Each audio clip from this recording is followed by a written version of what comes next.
Hello बच्चों, तो कैसे हैं आप सभी। उम्मीद करते हैं आप सभी अच्छे होंगे। आज की इस क्लास में हम हिंदी के चैप्टर 1 जिसका नाम है बातचीत, इसके मोस्ट वीवीआई ऑब्जेक्टिव क्वेश्चन को करने वाले हैं। ये सारे ऑब्जेक्टिव क्वेश्चन आपके एग्जाम के लिए बहुत ज़्यादा ज़रूरी है, तो बिना टाइम को वेस्ट करते हुए चलते हैं अपने क्वेश्चन के ऊपर। इन सभी क्वेश्चन को आप एक एक करके अपने कॉपी या फिर नोटबुक में नोट कर लेना, बहुत ज़्यादा इंपॉर्टेंट है। यहीं से आपके एग्जाम में क्वेश्चन पूछते हैं। जो हमारा पहला नंबर क्वेश्चन है, ये क्वेश्चन है बालकृष्ण भट्ट की रचना बातचीत क्या है। मतलब बातचीत क्या है, एकांकी है, कहानी है, यात्रा संस्मरण है या फिर ललित निबंध है। जो बालकृष्ण भट्ट हैं इनकी जो रचना बातचीत है ये एक प्रकार का ललित निबंध है। ऑप्शन नंबर डी राइट हो जाएगा। अगला क्वेश्चन देख लेते हैं। हमारा जो अगला क्वेश्चन है, ये क्वेश्चन है बालकृष्ण भट्ट किस युग के निबंधकार हैं। तो जो बालकृष्ण भट्ट हैं ये भारतेंदु युग के निबंधकार है। ऑप्शन नंबर बी राइट हो जाएगा। अगला क्वेश्चन देख लेते हैं। हमारा जो अगला क्वेश्चन है, ये क्वेश्चन है मनुष्य की बातचीत का उत्तम तरीका क्या है। तो जो मनुष्य बातचीत करता है इसका उत्तम तरीका क्या है, तो अवाक होकर के खुद से बातचीत करना मनुष्य के बातचीत का उत्तम तरीका है। हमारा ऑप्शन नंबर डी राइट हो जाएगा। अगला क्वेश्चन देख लेते हैं।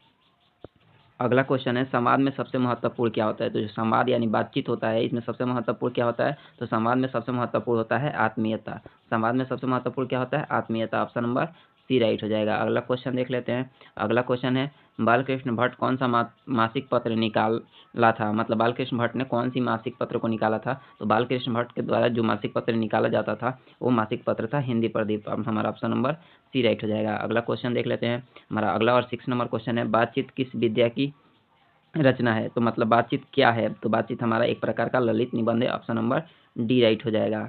अगला क्वेश्चन देख लेते हैं। तो जो हमारा अगला क्वेश्चन है, ये क्वेश्चन है बालकृष्ण भट्ट का जन्म कब हुआ था। तो जो बालकृष्ण भट्ट थे इनका जन्म हुआ था हमारा 23 जून 1844। बालकृष्ण भट्ट का जन्म कब हुआ था, 23 जून 1844। ऑप्शन नंबर बी राइट हो जाएगा। अगला क्वेश्चन देख लेते हैं। हमारा अगला क्वेश्चन है संयोगिता स्वयंवर रचना है। मतलब ये जो रचना है ये किन की रचना है, तो ये रचना है हमारा है बालकृष्ण भट्ट की। ऑप्शन नंबर ए राइट हो जाएगा। अगला क्वेश्चन देख लेते हैं। तो जो हमारा अगला क्वेश्चन है, ये क्वेश्चन है कौन सी रचना बालकृष्ण भट्ट की नहीं है। क्वेश्चन पूछ रहा है कि कौन सी जो रचना है वो बालकृष्ण भट्ट की नहीं है।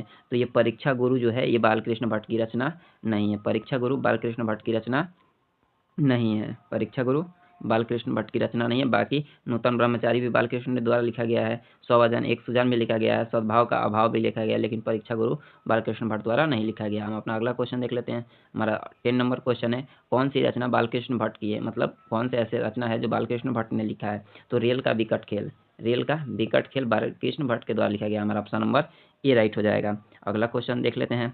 अगला क्वेश्चन है रॉबिन्सन क्रूसो 16 वर्ष के उपरांत किसके मुख से एक बात सुनी थी। तो उनका एक दोस्त था जिसका नाम था फ्राइडे। उनके एक दोस्त था जिसका नाम था फ्राइडे। इन्हीं के मुख से एक बात को क्या किए थे, सुने थे। ऑप्शन नंबर ए राइट हो जाएगा। हम अपना अगला क्वेश्चन देख लेते हैं। हमारा जो अगला क्वेश्चन है, ये क्वेश्चन है बातचीत शीर्षक के निबंधकार कौन है। मतलब निबंधकार कौन है यानी बातचीत को किसने लिखा है। तो बातचीत को लिखने वाले व्यक्ति का नाम है Balkrishna Bhatt. Option number right हो जाएगा। अगला क्वेश्चन देख लेते हैं।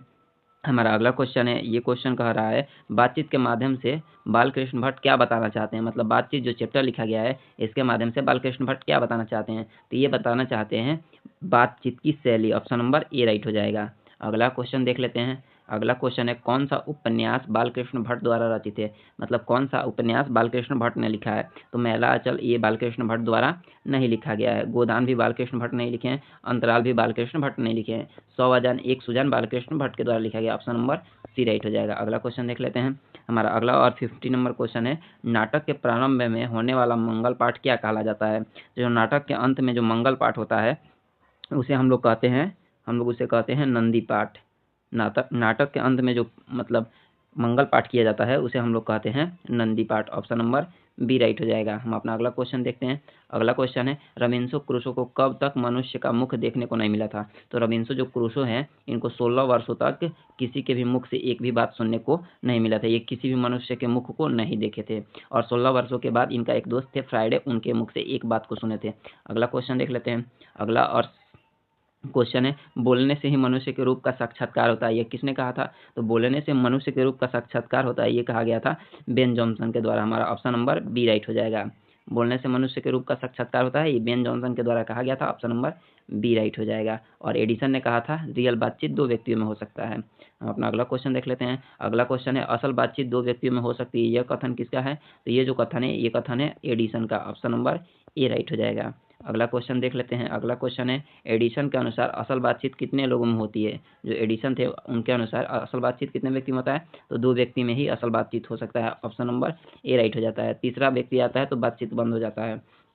अगला क्वेश्चन देख लेते हैं। अगला क्वेश्चन है, बातचीत से मन किस प्रकार का हो जाता है? मतलब बातचीत करने से क्या हो जाता है? क्रोधपूर्ण हो जाता है, भारी और बोझिल हो जाता है, हल्का और स्वच्छ हो जाता है, या फिर इनमें से कोई नहीं? तो बातचीत करने से व्यक्ति का मन हल्का और स्वच्छ हो जाता है। ऑप्शन नंबर सी राइट हो जाएगा। अगला क्वेश्चन देख लेते हैं। तो ये क्वेश्चन क्या कह रहा है? ये क्वेश्चन कह रहा है, किसके न होने से सृष्टि गूंगी प्रतीत होगी? तो बातचीत यानी वाक शक्ति के न होने से ऑप्शन नंबर बी हो जाएगा। वाक शक्ति के न होने से पूरी सृष्टि कैसी प्रतीत होगी? गूंगी प्रतीत होगी। अगला हम अपना क्वेश्चन देखते हैं। अगला क्वेश्चन बोल रहा है, आर्ट ऑफ कन्वर्सेशन कहाँ के लोगों में प्रसिद्ध है? तो ये आर्ट ऑफ कन्वर्सेशन अफ्रीका के, भारत के, यूरोप के या फिर कनाडा के लोगों में प्रसिद्ध है? तो आर्ट ऑफ कन्वर्सेशन यूरोप के लोगों में ज़्यादा होता है। ऑप्शन नंबर सी राइट हो जाएगा। अगला क्वेश्चन देख लेते हैं। हमारा अगला क्वेश्चन है, बालकृष्ण किस काल के रचनाकार है? तो जो बालकृष्ण भट्ट हैं ये किस काल के रचनाकार है? तो बालकृष्ण भट्ट हमारा ऑप्शन नंबर हो जाएगा डी राइट हो जाएगा। ये आधुनिक काल के रचनाकार है। ऑप्शन नंबर डी राइट हो जाएगा। ये आधुनिक काल के रचनाकार है। अगला क्वेश्चन देख लेते हैं। हमारा अगला क्वेश्चन है, ये क्वेश्चन बोल रहा है, भट्ट जी को किसने अंग्रेजी साहित्य का एडिशन कहा था? तो जो भट्ट जी थे इनको कहा गया था रामचंद्र शुक्ल के द्वारा, मतलब जो बालकृष्ण भट्ट हैं इनको रामचंद्र शुक्ल के द्वारा कहा गया था अंग्रेजी का एडिशन। ऑप्शन नंबर हमारा सी राइट हो जाएगा। अगला क्वेश्चन को देख लेते हैं।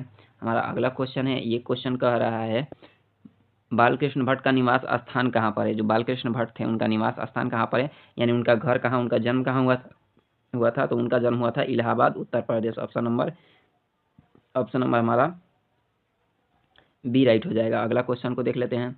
अगला क्वेश्चन क्या कह रहा है? अगला क्वेश्चन बोल रहा है, बालकृष्ण भट्ट ने किस पत्रिका का संपादन किया था? तो बालकृष्ण भट्ट द्वारा हिंदी प्रदीप नामक पत्रिका का संपादन किया गया था। ऑप्शन नंबर सी राइट हो जाएगा। अगला क्वेश्चन देखते हैं। अगला क्वेश्चन है, बालकृष्ण भट्ट ने हिंदी प्रदीप नामक मासिक पत्रिका कब निकालना आरंभ किया था? तो जो बालकृष्ण भट्ट थे इनके द्वारा हिंदी पत्रिका निकाला शुरू किया गया था 1877 में। कब किया गया था? 1877 में। ऑप्शन नंबर ए राइट हो जाएगा। अगला क्वेश्चन देख लेते हैं।